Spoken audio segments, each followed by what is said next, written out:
अस्सलाम वालेकुम। मैं हूं फैसल तारड़। पेशावर में जी इस वक्त एक बड़ी मुलाकात की गूंज है कि सुहेल अफरीदी की कोर कमांडर पेशावर के साथ, जो कि एक बड़े जर्नैल हैं, उनके साथ मुलाकात हुई है। दो चीजें सामने आ रही हैं। एक तो सरकारी मुवक्कफ या वो जो होम्योपैथिक सी प्रेस रिलीज सामने आ जाती है कि जी दो रहनुमाओं की मुलाकात या मुश्तरका मफादात, सिक्योरिटी के मामला पर तबादला ख्याल। एक तो इस तरह का अलामिया है। एक है अंदर की खबर। डिस्कस क्या हुआ है, क्या क्या मुतालबात रखे गए हैं सुहेल खान अफरीदी की जानब से। एक ये चीज, इस हवाले से भी हमने इस वीलॉग के अंदर बात करनी है। हाई कोर्ट से जस्टिस जहांगीरी के हवाले से खबर आ रही है, अडियाला जेल से क्या खबरें आ रही हैं, इस हवाले से भी बात करनी है। और कुछ दीगर भी बड़ी अहम खबरें आफ्ताब इकबाल से जुड़ी हुई। मौलाना फजल रहमान, आज हमने आपको बताया था ना कि बिलावल साहब चलकर मौलाना के घर गए हैं। क्या चल रहा है, क्या खिचड़ी पक रही है? यानी ऐसे ही तो नहीं कि बिलावल साहब का दिल उदास हुआ, वो उठे और उन्होंने कहा मौलाना से मिलकर आता हूं। तो ऐसा तो नहीं है ना, मफादात होते हैं, पॉलिटिक्स है और टाइमिंग बड़ी मैटर करती है। तो इस हवाले से भी कुछ खबरें हैं, कुछ दावे हैं जो आपके सामने रखने हैं। आपसे गुजारिश है इस यूट्यूब चैनल को जरूर सब्सक्राइब करें, वीडियो को लाइक करें, शेयर करें और अपनी राय का इजहार जरूर किया करें। मैं जरा प्रेस रिलीज आपको पढ़ के सुना दूं, फिर मैं जो अंदर की खबर है वो भी आपके सामने रखता हूं। Corps commander Peshawar lieutenant general Umar Ahmad Bukhari की वजीर आला केपी सुहेल अफरीदी से 101 मुलाकात हुई है, जिसमें अमन व अमान की सूरत हाल पर बातचीत हुई है। जराये के मुताबिक corps commander Peshawar lieutenant general Umar Ahmad Bukhari और सुहेल अफरीदी की मुलाकात वजीर आला सेक्रेटरिएट में जुम्मे के दिन हुई। जराये का कहना है कि मुलाकात में सूबे में अमन व अमान की मजमूई सूरत हाल पर बातचीत की गई और सूबे में दहशतगर्दी से निपटने के हवाले से इकदाम जेरे गौर आए। जराये के मुताबिक कबायली इस्लाम में तरक्याती मनसूबों के हवाले से भी गुफ्तगू हुई। अच्छा, वज़ीर आला का कहना है कि सूबे में क़याम अमन की कोशिशों में तमाम स्टेक होल्डर्स को एतमाद में लिया जाएगा। दहशतगर्दी से निपटने के लिए बैठकर लाहे अमल तैयार किया जाना जरूरी है। जराये के मुताबिक मुलाकात के अगले रोज वज़ीर आला ने एपेक्स कमेटी का इजलास भी तलब किया था। यह चीज होगी। अब अंदर की खबर क्या है? यह मुलाकात तो हो गई ना। इस मुलाकात के अंदर ये जो जुम्मे को भी है, यानी आपसे तकरीबन काफी 2-3 दिन हो गए।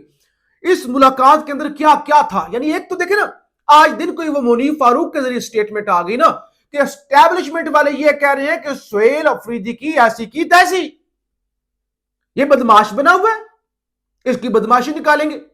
देखते हैं कैसे जाता है अडियाला जेल, कैसे मिलता है ये खान से। अगरचे सुबह आप, क्योंकि जो है वो 28 जो है वो अक्टूबर का आगाज होने वाला है और अडियाला जेल मंगल का दिन, मुलाकातों का दिन।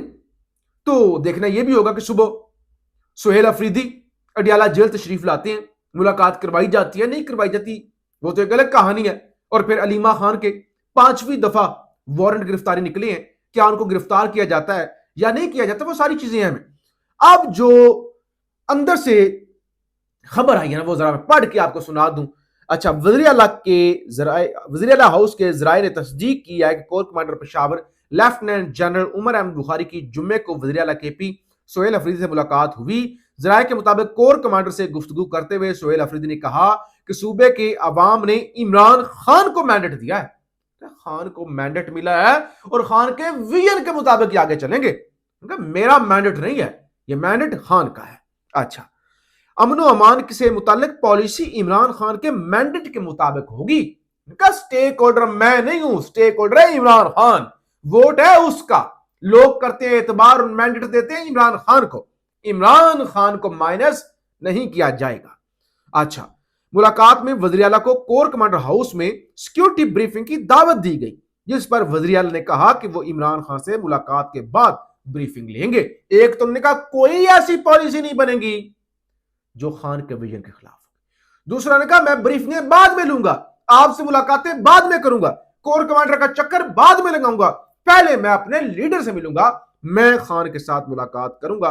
तो बजाहिर तो जो अंदर की खबर है कि अभी वो एनडीयू की एक टीम भी इस हवाले से भी खबरें आई थी कि उन्होंने फोन किया सुहेल अफरीदी को कि सुबह आपकी मीटिंग है, तो सुहेल अफरीदी ने इनकार कर दिया। उन्होंने कहा आप हुक्म ना दें, आप मुझसे इजाजत लें कि हम आपसे मिलना चाहते हैं। तो वो भी चीजें हैं, तो लिहाजा कुछ अच्छा नहीं है बजाय। अगर अगर ये मुलाकात की खबर रिपोर्ट हो गई, लेकिन अभी भी देखें ना बढ़ के आ रही है ना कि बदमाश बना हुआ है, देखते हैं ऐसी की तैसी। तो अब कल का दिन इस हवाले से बड़ा है। अच्छा, एक और खबर सुने।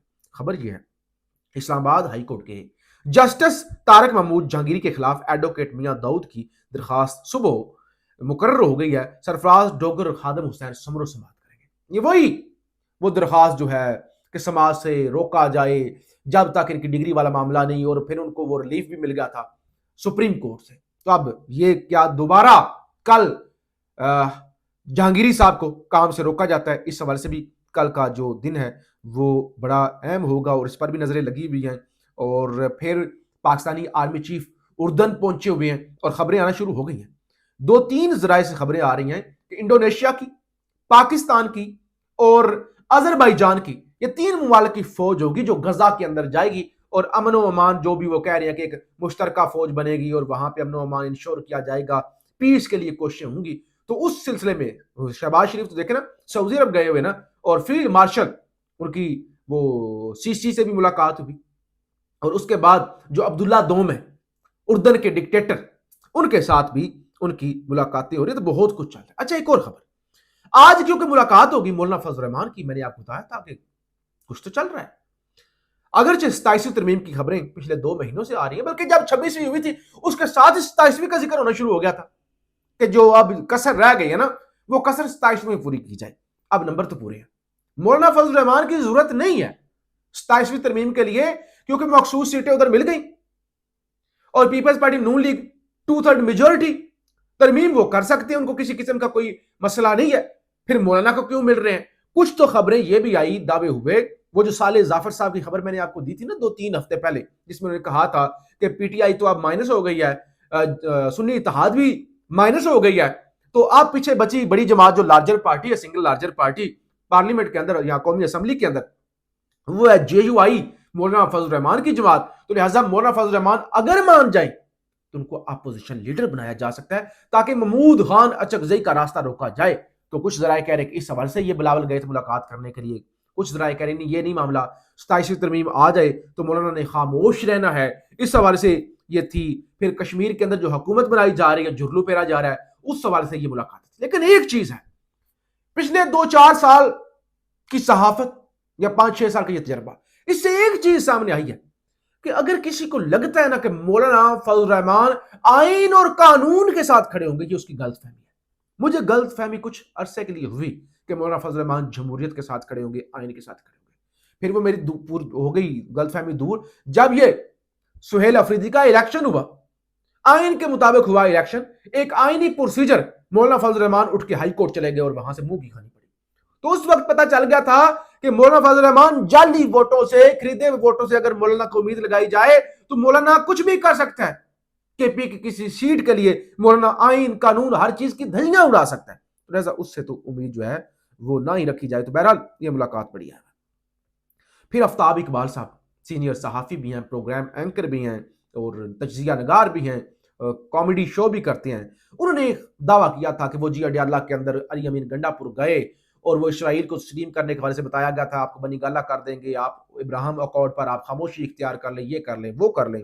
अगरचे आज इस पर काफी तनकीद हुई और मुनीफ फारूक ने भी कहा कि ये भगोड़े हैं, ये 2 नंबर है, ये मुल्क से भागे हुए हैं, इनके पास मालूमात होती नहीं है, ये बकवास करना, मतलब इस तरह की जो बात होती है गैर मुनासिब अल्फाज इस्तेमाल किए। तो अब खबर क्या आ गई है? खबर है झूठ और मजहबी मुनाफरत के जरिए अवाम को गुमराह करने पर यूट्यूबर आफ्ताब इकबाल को कानूनी नोटिस। आफ्ताब इकबाल ने अपनी वीडियो में बेबुनियाद और गुमराह कुन इल्जामात लगाए जिनमें उन्होंने इब्राहिम अकार्ड जैसे मजहबी, अच्छा ये मजहबी मामला है, अच्छा मजहबी और हसास मामले को साबिक वज़ीर आला के साथ मुंसलिक करने की कोशिश की। इस अमल को अवामी सतह पर मजहबी जज्बात भड़काने और नफरत अंगेजी के मुतरादिफ करार दिया गया। नोटिस के मुताबिक इस प्रापेगंडे से न सिर्फ साबिक वज़ीर आला अली अमीन गंडापुर की सियासी और समाजी साख को नुकसान पहुंचा बल्कि अवामी जज्बात मजरूह हुए। आफ्ताब इकबाल को हदायत की गई है कि वह अपने इल्जामात वापस लें, अवामी तौर पर माफी मांगे और आइंदा इस नोयत के बयान से गुरेज करें, बसूरत दीगर कार्रवाई अमल में लाई जाएगी। तो ये जनाब सूरत हाल है अडियाला।